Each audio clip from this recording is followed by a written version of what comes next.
राष्ट्रीय मतदाता दिवस पर राष्ट्रपति ने देशवासियों को बहुमूल्य मताधिकार का सम्मान करने को कहा।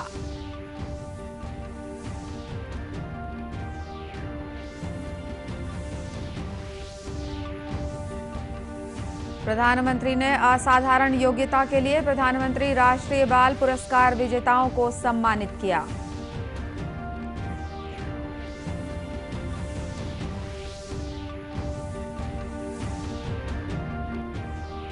मुख्यमंत्री भूपेश बघेल ने कहा है कि राजीव गांधी किसान न्याय योजना के तहत किसानों को 31 मार्च से पहले सहायता राशि की चौथी किश्त दी जाएगी।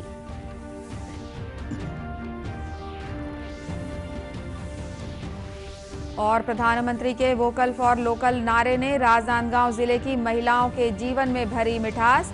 महुआ प्रसंस्करण उद्योग से जुड़कर बनी आत्मनिर्भर।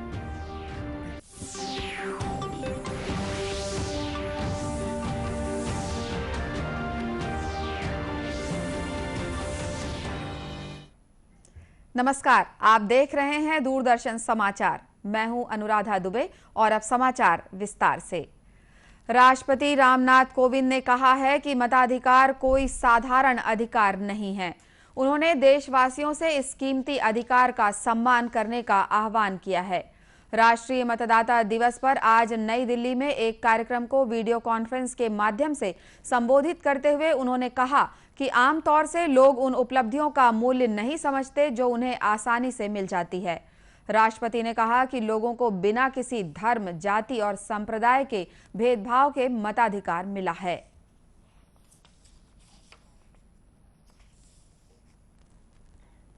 आज इस अवसर पर मैं आप सभी को स्मरण कराना चाहूँगा कि हम सभी को मतदान के बहुमूल्य अधिकार का सदैव सम्मान करते रहना चाहिए। मतदान का अधिकार कोई साधारण अधिकार नहीं है। दुनिया भर में मतदान के अधिकार के लिए लोगों ने बहुत संघर्ष किया है। प्रायः सरलता से प्राप्त उपलब्धियों का मूल्य जल्दी समझ में नहीं आता। संविधान सभा के सदस्य के रूप में अग्रणी संविधानवेत्ता अल्लाडी कृष्णस्वामी अय्यर ने वयस्क मताधिकार को लोकतांत्रिक शासन व्यवस्था की सफलता का प्रमुख आधार बताया था और इस ऐतिहासिक कदम का महत्व समझाते हुए कहा था, it may be stated that never before in the history of the world has such an experiment been so boldly undertaken, unquote. राष्ट्रपति ने कहा कि पिछले 75 वर्षों में भारत विश्व के आदर्श लोकतंत्र के रूप में उभरा है और इस उपलब्धि के लिए निर्वाचन आयोग के साथ ही नागरिकों का बहुमूल्य योगदान है। इस मौके पर केंद्रीय कानून मंत्री रविशंकर प्रसाद ने ई-एपिक कार्यक्रम के लिए निर्वाचन आयोग की प्रशंसा की। उन्होंने कहा कि नई तकनीक के इस्तेमाल से काफी सुविधा मिली है और निर्वाचन आयोग ने मतदाताओं के सशक्तिकरण के लिए इसका बेहतरीन इस्तेमाल किया है। कार्यक्रम में मुख्य निर्वाचन आयुक्त सुनील अरोड़ा ने कहा कि ई-एपिक कार्यक्रम एक नई शुरुआत है। इस अवसर पर राष्ट्रपति ने चुनाव संबंधी विभिन्न कार्यों के लिए उत्कृष्ट भूमिका निभाने के लिए राज्य और जिला स्तर के अधिकारियों को राष्ट्रीय पुरस्कार प्रदान किए। राष्ट्रपति रामनाथ कोविंद देश के 72वें गणतंत्र दिवस की पूर्व संध्या पर आज राष्ट्र को संबोधित करेंगे।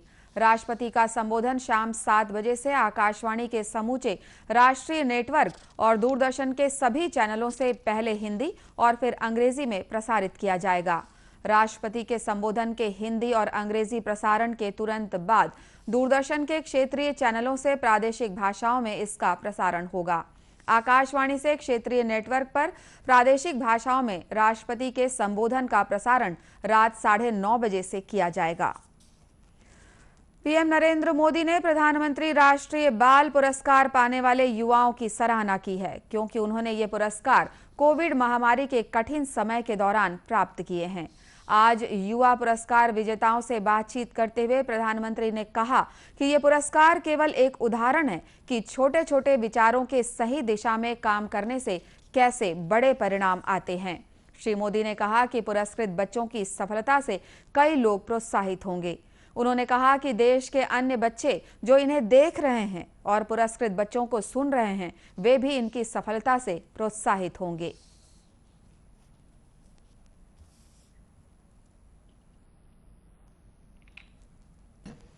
साथियों, संस्कृत में एक बढ़िया श्लोक है और जब हम छोटे थे तो हमारे टीचर हमें सुनाया करते थे, बार बार हमें रटाया करते थे और वो कहते थे, उद्यमेन ही सिद्ध्यन्ति कार्याणि न मनोरथ है। अर्थात कार्य उद्यम से ही, मेहनत से ही सिद्ध होते हैं, केवल कल्पना करते रहने से नहीं होता है। एक आइडिया जब एक्शन से जुड़ जाता है तो उससे कितने और एक्शन भी शुरू हो जाते हैं। जैसे कि आपकी सफलता ने कितने और लोगों को प्रेरित किया है। आपके दोस्त, आपके साथी और देश के दूसरे बच्चे, कितने ही बच्चे जो आपको टीवी पर देख रहे होंगे, अखबार में आपके बारे में पढ़ेंगे, तो वो भी आपसे प्रेरणा लेकर आगे बढ़ेंगे, नए संकल्प लेंगे और उन्हें पूरा करने के लिए भरसक प्रयास करेंगे। ऐसे ही उनसे और दूसरे युवाओं को भी प्रेरणा मिलेगी। इस वर्ष 32 किशोरों को नवाचार, शिक्षा, खेल, कला, संस्कृति, सामाजिक सेवा और बहादुरी के क्षेत्र में असाधारण योग्यता और उत्कृष्ट उपलब्धियों के लिए प्रधानमंत्री राष्ट्रीय बाल पुरस्कार के अंतर्गत बाल शक्ति पुरस्कार प्रदान किए गए हैं। देश में अब तक 16,15,000 से अधिक लोगों को कोविड टीका लगाया जा चुका है। स्वास्थ्य और परिवार कल्याण मंत्रालय ने बताया कि पिछले 24 घंटों में 33,000 से अधिक लोगों का टीकाकरण किया गया। इस बीच देश में कोविड से स्वस्थ होने वालों की दर 96.83% हो गई है। कल 13,000 से अधिक लोग संक्रमण से ठीक हुए। मंत्रालय ने बताया कि अब तक 1,03,00,000 से अधिक लोग इस संक्रमण से उबर चुके हैं। देश में सक्रिय मामलों की संख्या भी तेजी से कम हो रही है। इस समय 1,84,182 सक्रिय मामले हैं, जो कुल मामलों का केवल 1.73% है। वहीं छत्तीसगढ़ की बात करें तो रविवार को विभिन्न जिलों से 300 नए कोरोना पॉजिटिव मरीजों की पहचान की गई। वहीं 364 मरीज स्वस्थ होने के बाद डिस्चार्ज किए गए। राज्य में इस समय कोरोना के एक्टिव मरीजों की संख्या 4,943 है। रविवार को विभिन्न बीमारियों से पीड़ित कोरोना संक्रमित 7 लोगों की मौत हुई है। खबरों का सिलसिला आगे भी जारी रहेगा। फिलहाल वक्त है एक छोटे से ब्रेक का।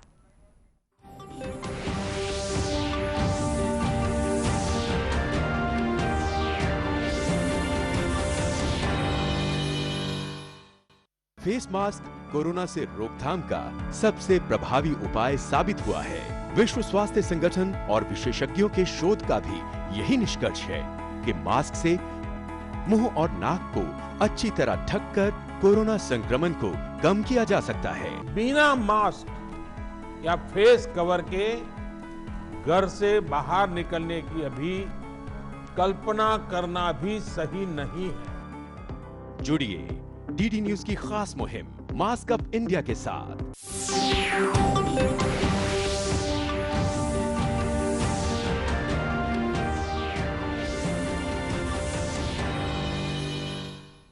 ब्रेक के बाद एक बार फिर स्वागत है आपका दूरदर्शन समाचार में। मुख्यमंत्री भूपेश बघेल ने कहा है कि राजीव गांधी किसान न्याय योजना के तहत राज्य के किसानों को 31 मार्च से पहले सहायता राशि की चौथी किश्त दे दी जाएगी। कल दुर्ग जिले के धमधा विकासखंड के चेटुआ गांव में आयोजित मनवा कुर्मी क्षत्रिय समाज के वार्षिक अधिवेशन के बाद पत्रकारों से चर्चा करते हुए उन्होंने ये जानकारी दी। मुख्यमंत्री ने बताया कि इस योजना के तहत 3 किश्त किसानों को दी जा चुकी है। उन्होंने बताया कि राज्य में अब तक किसानों से 86 लाख मीट्रिक टन धान की खरीदी हो चुकी है, जो अब तक की रिकॉर्ड खरीदी है।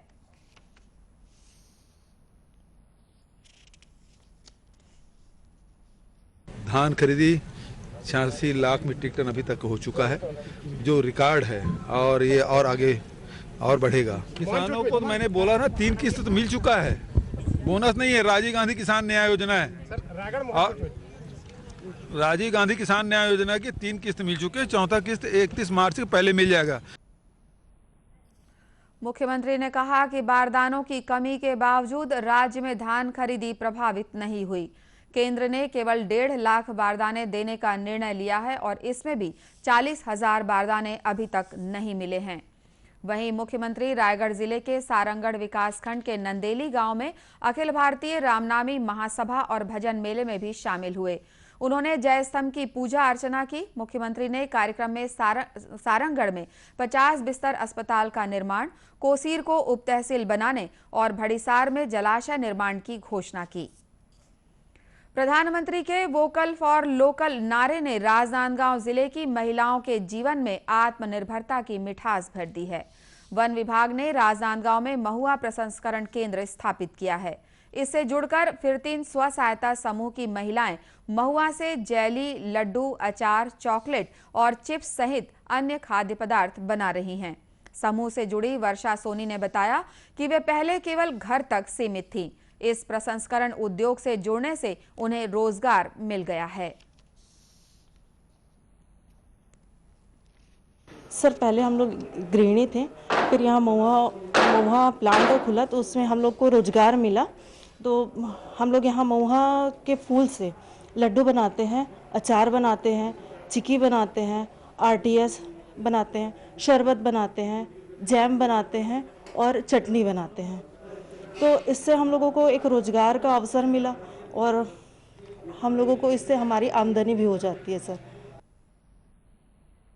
वहीं भारती यादव ने बताया कि महुआ से जो चीजें वे बना रही हैं वे काफी पौष्टिक हैं। कुपोषित बच्चों के लिए भी ये काफी सेहतमंद है। इस ठंडी के दिनों में बहुत फायदा है इसमें डिलीवरी वाले लोग भी खा सकते हैं इसको और कुपोषित बच्चे भी खा सकते हैं इसको, और जो गठियावाद है ये सब के लिए। जैसे कि जामुन चिप्स भी है बनता है यहाँ, तो जामुन चिप्स में जो शुगर पेशेंट है उन लोगों के लिए बहुत फायदेमंद है। वन विभाग के SDO अजय अग्रवाल ने बताया कि इस केंद्र में इम्यूनिटी बढ़ाने वाला काढ़ा भी तैयार किया जा रहा है। पिछले 4 महीने में महिलाओं ने करीब 10 लाख रुपए के उत्पाद तैयार कर उसकी आपूर्ति वन विभाग के संजीवनी केंद्र को की है। अभी तक फिलहाल जो है 4 महीना से जब यहाँ उत्पादन चालू है, लगभग महिला स्व सहायता समूह द्वारा जो है लगभग 10 लाख रुपए का उत्पादन करके जो है संजीवनी मार्ट को जो है माल भेजा गया है। तो यहाँ उसके जो है महुआ से जो है जो खाने वाला आइटम जो है उसका निर्माण किया जा रहा है और लोगों में जो ये भ्रांति है कि महुआ से नशा होता है वो दूर हो रहा है। परंतु ये साथ ही साथ जो काफ़ी पौष्टिक भी है, इसमें आयरन, विटामिन, कार्बोहाइड्रेट और प्रोटीन की मात्रा प्रचुरता मिलती है।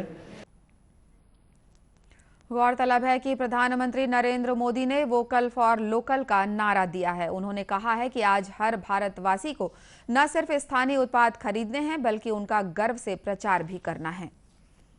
नवा रायपुर के वीर नारायण सिंह अंतर्राष्ट्रीय क्रिकेट स्टेडियम में 2 से 21 मार्च के बीच पूर्व भारतीय कप्तान सुनील गावस्कर की company road safety world cricket tournament करवाने जा रही है। इस प्रतियोगिता में भारत के अलावा south Africa, Australia, West Indies और श्रीलंका की टीमें भी भाग लेंगी। इन टीमों में भारतीय दिग्गज खिलाड़ी सचिन तेंदुलकर के अलावा Jonty Rhodes, Brett Lee, Brian Lara और मुथैया मुरलीधरन जैसे खिलाड़ी शामिल हैं। मुख्यमंत्री भूपेश बघेल ने इस सीरीज के आयोजन पर सहमति दे दी है। वे इस आयोजन के मुख्य अतिथि होंगे। सुनील गावस्कर ने मुख्यमंत्री भूपेश बघेल से फोन पर टूर्नामेंट का आयोजन रायपुर में कराने का अनुरोध किया था, जिस पर मुख्यमंत्री ने सहमति दे दी। इस आयोजन का मुख्य उद्देश्य भारत में सड़क सुरक्षा के महत्व के बारे में जागरूकता बढ़ाना है। इस आयोजन का BCCI ने अनुमोदन कर दिया है। अंत में मुख्य समाचार एक बार फिर। राष्ट्रीय मतदाता दिवस पर राष्ट्रपति ने देशवासियों को बहुमूल्य मताधिकार का सम्मान करने को कहा।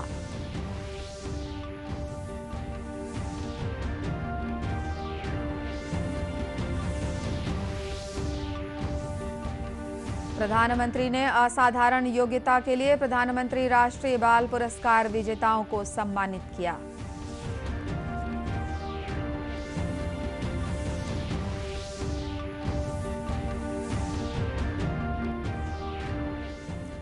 मुख्यमंत्री भूपेश बघेल ने कहा है कि राजीव गांधी किसान न्याय योजना के तहत किसानों को 31 मार्च से पहले सहायता राशि की चौथी किश्त दी जाएगी।